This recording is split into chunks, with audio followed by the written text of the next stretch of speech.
Welcome back from that short break, and we are seeing the euphoria of 26 years of Nigeria uninterrupted democracy on the Market Report show today. Although we are examining issues in the Nigerian economy from fiscal transparency, now we are now looking at the pump price or PMS that have become one of the biggest issues after the subsidy removal was done by President Bola Ahmed Tinubu. Somebody want to ask, and that part of the gain of 26 years of democracy, but let Olatipe help us to understand some of the issues with that regard. Olatipe, a very good day to you. Yeah, thank you so much for having me. All right. It's a pleasure. Exactly. It's always a pleasure to have you on the side of the show talking about PMS price, diesel price, crude oil price, and all the price in the area of energy commodity. But let's first ask you, Olatipe, 26 years of uninterrupted democracy in Nigeria. How has it been for you guys in the oil and gas sector? Well, once again, thank you for having me, and it's a pleasure to be on your show.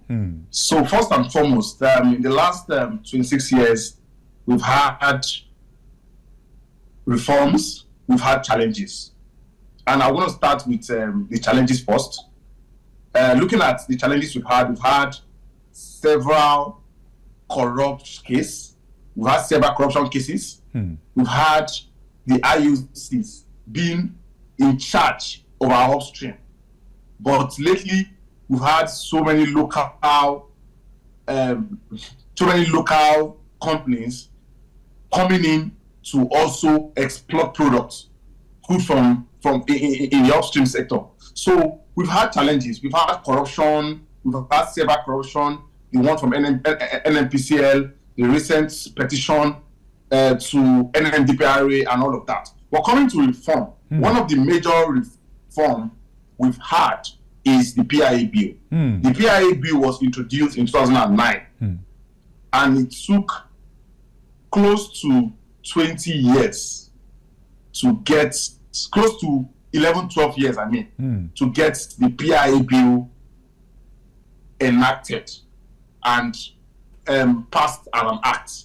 So we've had a situation where the PIA has brought about transparency. The PIA bill has brought about openness in the industry. So looking at it, we've made average progress in the last 26 years.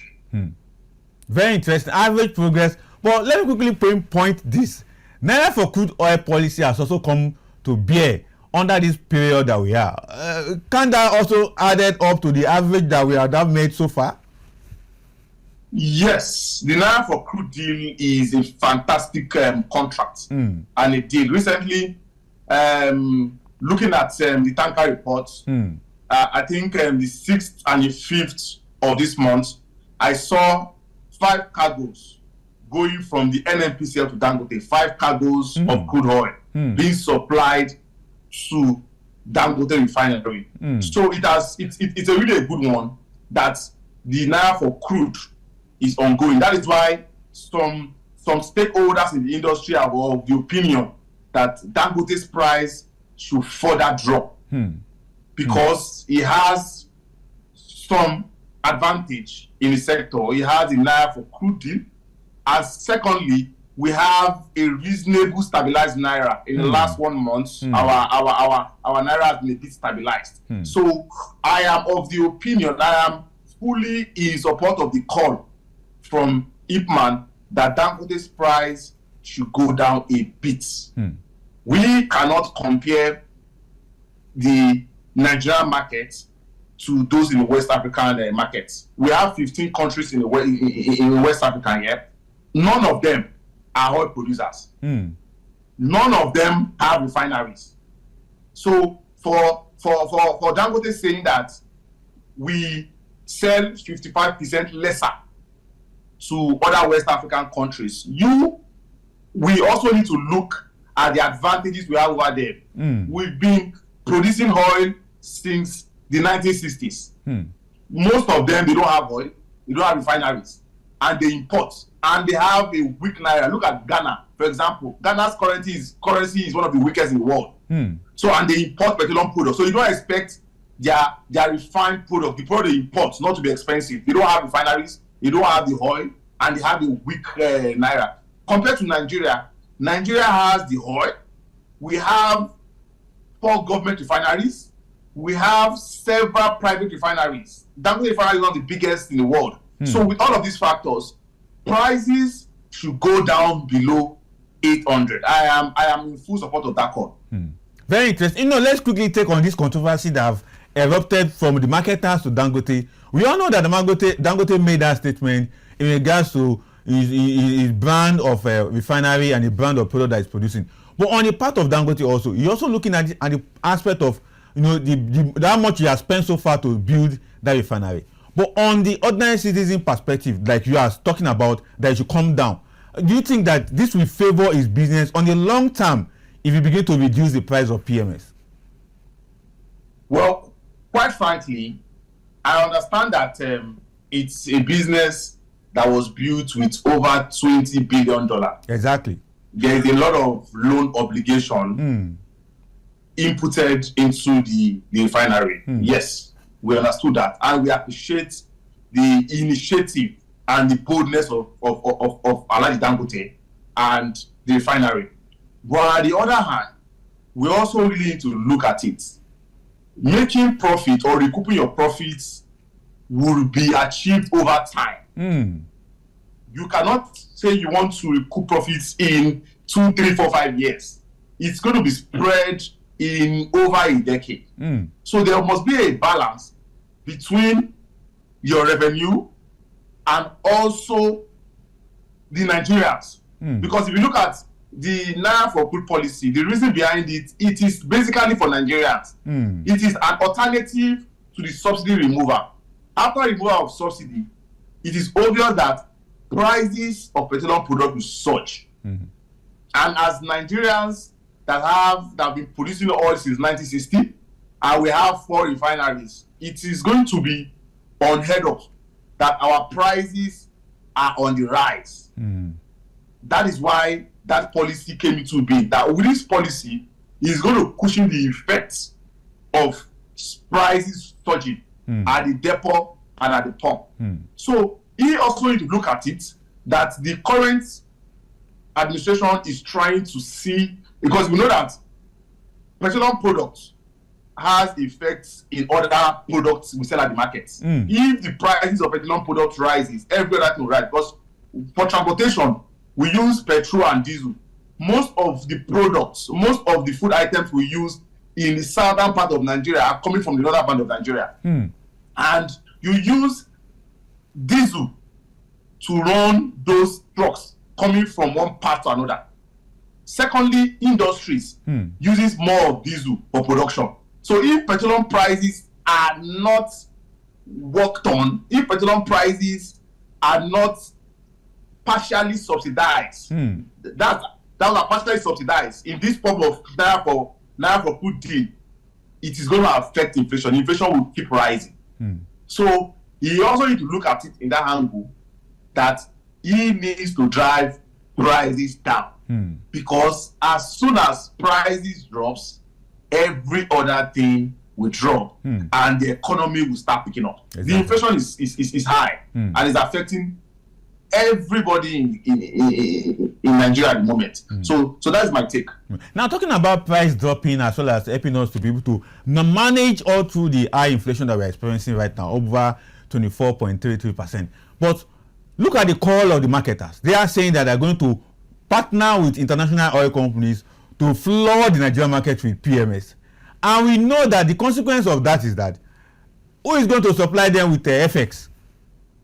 And 2, we have suffered polluted PMS in this country for a very long time. So in that regard, Nigerians are also calling that if they begin to bring all manner of PMS to the country, will they also bring those, polluted ones that we experienced in the past? Of standard products. Yes. Of standard products. Yes, I just use the word polluted in the sense that many Nigerians see it as polluting their engine of their cars and their generator. Yes, you are. Yes, that is a very good call. That importation should be on a minimal. I am of the opinion that we need a blend of local refineries or local refining and importation of petroleum products. But it should be on a minimal. It should be between 10, 20, 30%. My opinion. Because with that, it will give us the room for energy security. Where we have a combination of importation and local refining, there will be stabilized. There will be stabilization of prices. Prices will stabilize. There will be competition between both blocks, the local refiners and the importers. So, and on the other hand, we also need to look at the quality of product that is being imported. History has taught us that a large chunk of imported PMS is substandard because of the cutting corners through the NMDPRA. That's the regulatory agency that are supposed to test petroleum products at the port or at the point of discharging to the depot. So there is a whole lot of question of corners, and we see a whole lot of substandard product coming into Nigeria. So, but with the Dangote refinery coming in, that is acclaimed to be a very high quality product, which I personally agree with also, there will be a blend. There will be competition. So I just feel that we don't need more of competition, we need more of collaboration between the local refiners and the oil marketers. There should be a round table. I understand that the local, the importers and the marketers, they've been around for over 3 decades. They've been importing. And for them to come under Dangote and be lifting Dangote, to some of them, it is a bit strange because they've been enjoying the luxury of importation, because importation comes with a whole lot of cutting of corners, and they've been enjoying it. But coming to buy from Dangote is a straight way. You go to Dangote, you go with your vessels, you load, and you take to your depot. So there's still a high level of competition in the petroleum market, in the downstream market. But I feel that we should play down on that competition and collaborate. And that's what Dangote is calling for. That come to the table, let us have a discussion on the trade terms, on the business terms, and all of that. But I'm sure over time, as soon as the Boa refinery that has a 200,000 barrels per day capacity come on board later this year, there will be a balance. Marketers could have options that, oh, we are not going to Dangote this time, we're going to Boa to get our product to our depots. So there will be a balance between the refining sector. Because you're looking at the refinery space, Dangote, it's not as if Dangote is the only refiner at the moment. Other modular refineries cannot compete with Dangote. Most of them do 20,000 barrels per day, 30,000 barrels per day. Again, Dangote that does 550, 650,000 barrels per day. So they don't have what it takes to compete with the Dangote refinery. But when Boa come on board, and possibly the Port Harcourt refinery that is currently under maintenance, when all those refineries come on board, there will be a level playing ground in the refinery space or in the refining space. And with that, we would start seeing a balance. And all of those threats coming from marketers and all of that would dwindle, would decline over time. Exactly. And there will be a balance. I foresee a balance in the downstream sector in the nearest months, as soon as Boa starts operation. Exactly. Now, talking about balance in the refinery sector, which we want to translate to the prices of some of the PMS. But can you quickly take us to prices coming out from the depot as we speak right now, Dangote refinery and the depot that are being stored with the PMS? Quickly take us to the prices as of today from Lagos to other part of the country. Okay, thank you. As at yesterday, we had a surge in petroleum products across all the depots in Lagos. Price rose with over 10%, between 10% to 15% in just 24 hours. Like the prices as at Thursday, before so many of those depots shut down, for AGU, that's diesel, was 912, 913, 915. And as I speak with you, as of yesterday, the prices rose to 1,050 naira. That is like a 125 naira increase in just 24 hours. And the reason behind that surge is basically crude oil price. Crude oil price surged yesterday with over 2-3% due to the talks between US and China. They've been progressing. They had a meeting yesterday in London. Currently, they are still having meetings on how the tariff could be reduced so that both parties could have a favorable business and trade terms. So all of those talks has brought about fear, and that is why we've had a surge in the crude oil price. So secondly, the holiday was a long one.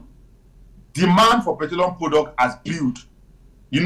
Basically what determines price in any market, be it petroleum products, be it gold, any form of products, what determines price is demand and supply. And over the weekend, the last 4 days, that 70 to 80% of those depots shut down. Demand has built up in so many filling stations, in so many manufacturing companies, in so many organizations. Demand of petroleum products rose. So when demand has risen above supply, definitely you will see a surge in price. And that is just the reason why hopefully there will be a stability. Even Dangote refinery also reacted to the price.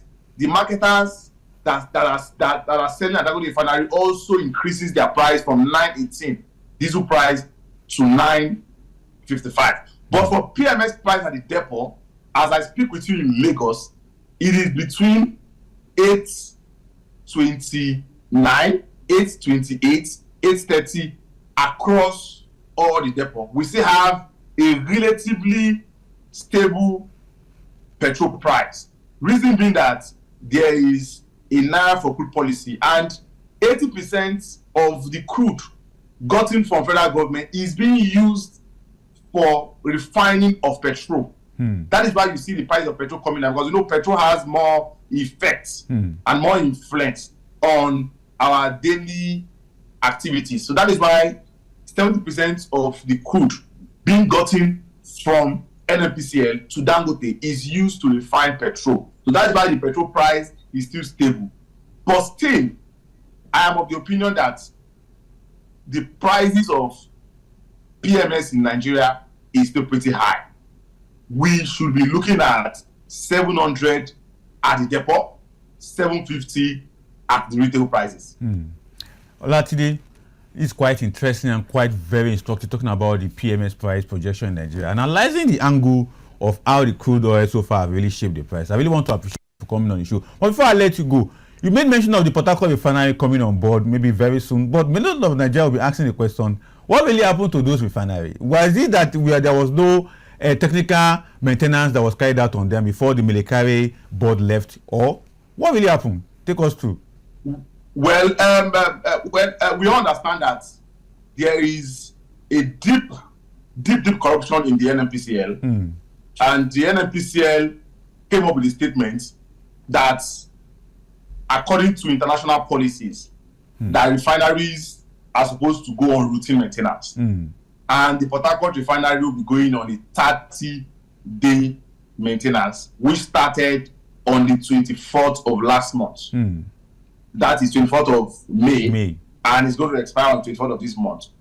But the marketers, the Eleme Marketers Association of Nigeria, with the spokesperson of Obele Joseph, that is the spokesperson of Petrol, he is of the opinion that over 10 days that they called for maintenance at the refinery, no maintenance has been carried out. That the real cause of that shutdown is lack of crude. That they've not had crude, they've not gotten full feedstock of crude for a very reasonable period of time. And there is a high mismanagement at the Port Harcourt refinery. So there is a back and forth in this issue. The government needs to be transparent. Refineries like this, as you maintain, you come up to intimate the public on what is going on related to the refinery. We will not hear anything from them. They are on maintenance. They should be able to prompt the public, oh, this is what's happening, this is the states at what's happening. But they're not saying that they're going to entitle the refinery. And marketers on ground, the petroleum marketers at the refinery location is saying that they have not had crude. The refinery is is not well managed. So I just hope this new management is going to do a complete overhauling of the downstream sector. The downstream sector is deeply in a mess, deeply corrupted. So we need to do a lot to make sure that all segments of the downstream sector is being tackled, being checked, so that issues like this will not continue. Because it is strange. It is very bad that our 4 refineries to date are not functional with the billions of naira that was budgeted for maintenance, and still those refineries are still not functioning. And it's bad. Look at Dangote refinery. It has been up for less than a year. It has been doing well, and I'm of the opinion that refineries should be privatized. Government does not have any business in refining of petroleum products all over the world. 90% of refineries are managed by private individuals, private organizations, not government refining. So government should sell out 70 to 60% of the stake in those refineries to these depot owners. So many of these depot owners are craving to refine. The likes of Matrix, the likes of Rain Oil, the likes of Erratic, they are big players in this tank farm axis of the downstream sector. If given the opportunity to get a reasonable stake in those refineries, I'm sure they will grab it and turn around those refineries. And if you give them 70% stake, they are in charge of the operations, while the government is in charge of regulating. There will be a balance.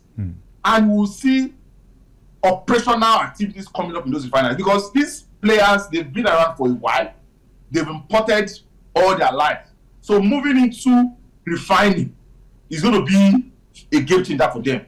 So I am calling on the government that refineries should be privatized with immediate effect. Olatipe, I see your passion for the privatization of a refinery, which is quite very instructive at this point in time. Although a lot of Nigerians may not want to hear the issue of privatization of a refinery, particularly the labor unions. They don't want to hear that sing song when it comes to a refinery. But I want to stop at this point in time. But we need to appreciate you for coming on the show today, particularly on this special day. Especially on this special day of democracy, 26 years of uninterrupted democracy in Nigeria. And the oil sector have really benefited. Just like you said, the naira for crude oil is a changer in the recent Nigerian history in terms of oil and gas in Nigeria. Thank you so much for coming on the show. It's my pleasure. Thank you so much. And I want to assure you that this issue of refinery discussion will definitely be it on board, so that we can have someone like you, so enormous, intelligent about it, to help us to understand it better. Thank you so much. All right. It's my pleasure.